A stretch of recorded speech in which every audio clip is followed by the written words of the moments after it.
What we're gonna do is basically just turn the motor on, so by flushing it, even though it was flushed the last time we used it, this is just kind of a demonstration of what we do to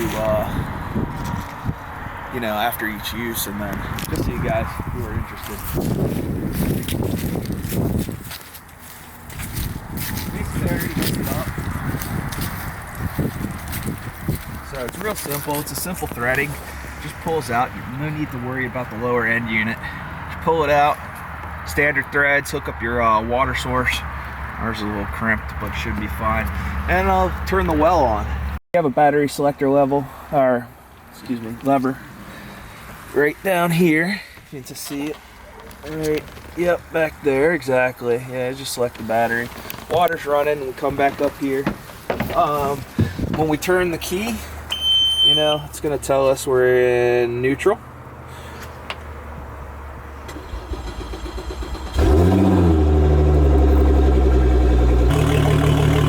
Alright, so one of the things that is nice is that you can adjust it here at the motor, or you can adjust it at the helm. So I'm just coming back, and the transom support that's built into the Verado was up, and I'd like it more in a, as opposed to a horizontal, I want it in the vertical position. Especially since we're going to get ready and change the gear loop in a moment. So yeah, it's fired up.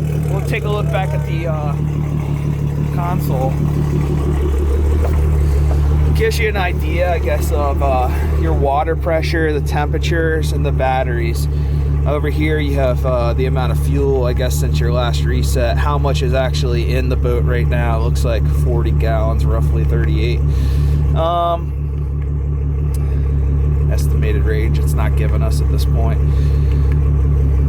So as far as the, yeah, it's 14.3 volts on.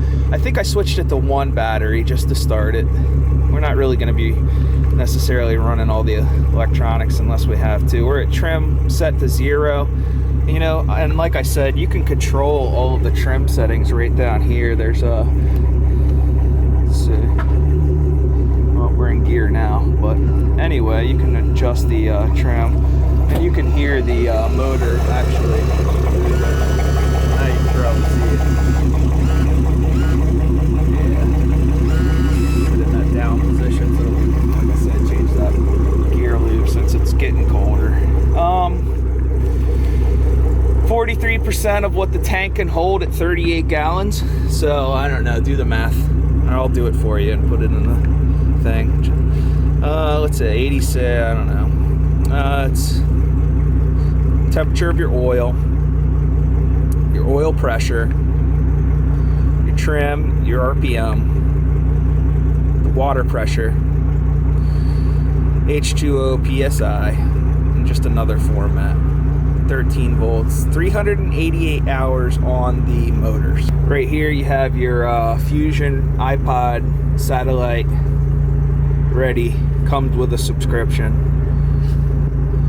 And you can switch from iPod, which there's not one in the well, let me show you actually the other side over here.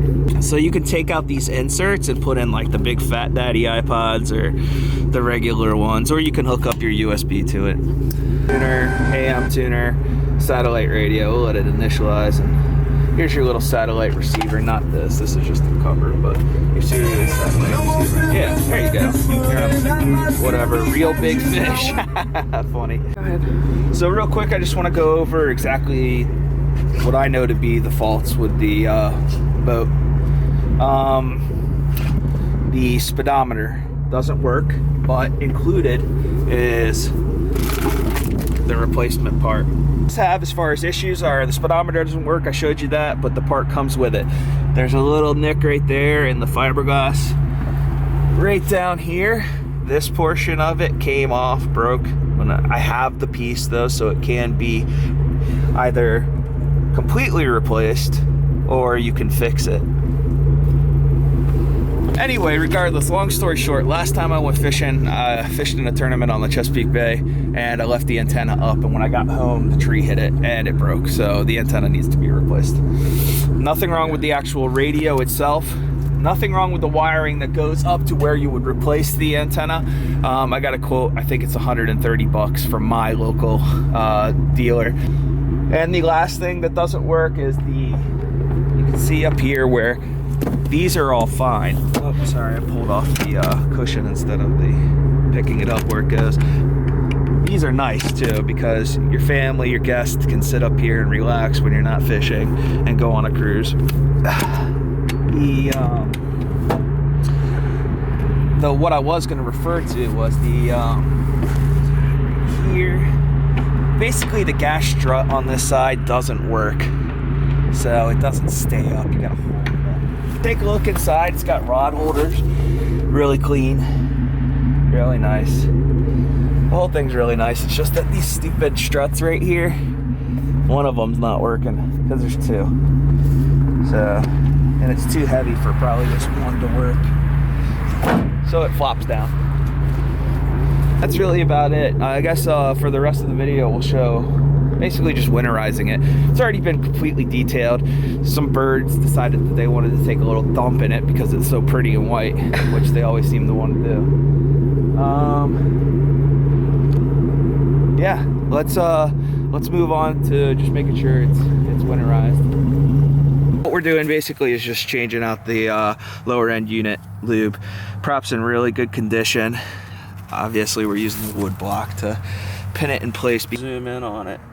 It's a greenish, dark black color, which is a really good sign. That's what we want to see. Greenish, because that's just the color of the actual gear lube. And it's looking real good. Looks like our seals are probably fine. So we'll just continue to let that spill out of there for the next half hour or so.